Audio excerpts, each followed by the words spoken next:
What is going on, YouTube? So coming back today with my Alabama football preview and moving right into the heart of the SEC. Yesterday I did Auburn and moving to the other half of the Iron Bowl. So go ahead and start with my three key players for Alabama. My first one is the guy taking over at running back, Bo Scarborough.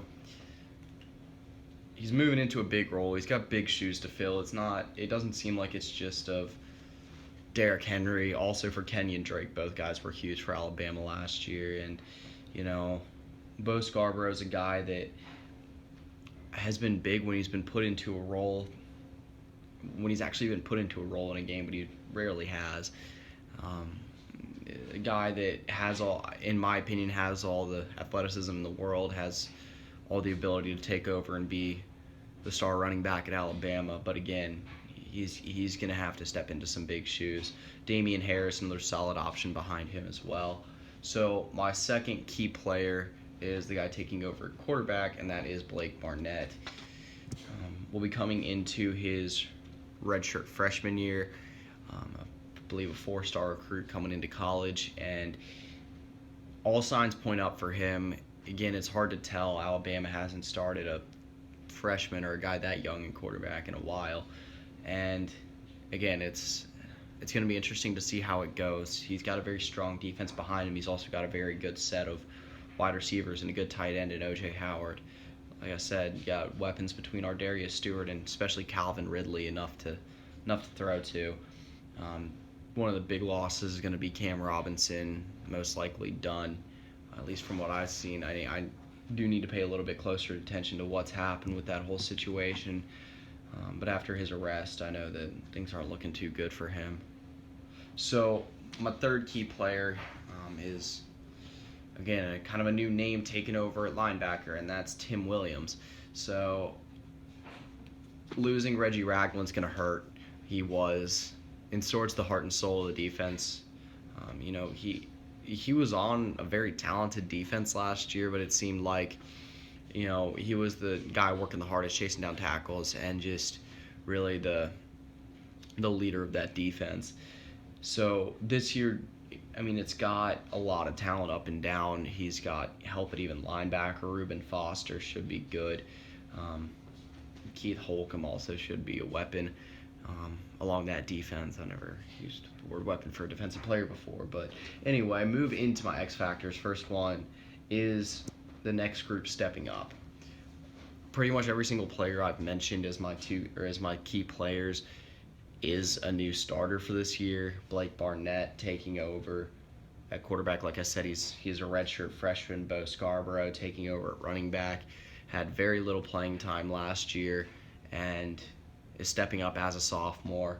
And then Tim Williams, while he is a little bit more experienced than the other two, is stepping up into a bigger role than he's ever seen in his college career. So it's going to be big for Alabama's defense to be able to make a smooth transition, as well as the quarterback and running back positions on the offense. Now, this team's got a lot of talent everywhere on defense. For Alabama, it's never really losing talent. It's just kind of reloading it. Deshaun Hand, Jonathan Allen returns. You got Minkah Fitzpatrick. You got Marlon Humphrey, both in the secondary. Both guys have, at least Marlon Humphrey has a good chance of being a first-round pick. So move on to my second key factor, and it is to have a good passing game. Like I said, Blake Barnett's got all the weapons in the world that he needs to be able to be successful this year. Obviously, losing Cam Robinson's going to hurt along the offensive line, but this has been an Alabama offensive line that's always been solid. Like I said, he's got two of the best receivers in the SEC West between Ardarius Stewart and Calvin Ridley. Calvin Ridley, just one of the flat-out best receivers in the country. And then he's got a tight end in O.J. Howard that is just a monster. He might be the best tight end in college football next year. He's definitely one of the most athletic. He would have been a first-round pick if he had decided to declare last year. So move on to my trap game for Alabama, and that is Ole Miss. Now, at this point, it seems like it could be one of the biggest games on the schedule. This is obviously an Ole Miss team that has given Alabama fits the last 2 years. It is just been a struggle for Alabama to be able to beat them this past year. Just kind of got a lucky bounce to Quincy Adebayo for a touchdown. And then 2 years ago, they were facing a legitimately very good Ole Miss team. And yeah, there wasn't much more to say besides that. It is coming at a point in the schedule where it really is a downtime. It comes in between Western Kentucky and Kent State, and the game is on the road. So obviously they're not going to overlook Ole Miss, but it could be a game where Alabama might be caught sleeping. And the closest big game after that is like October 8th. So they will have time to prepare. I don't doubt that Alabama will be caught sleeping, but again, Ole Miss has found a way to beat Alabama the last 2 years. So my biggest game for them is kind of obvious, and it is LSU.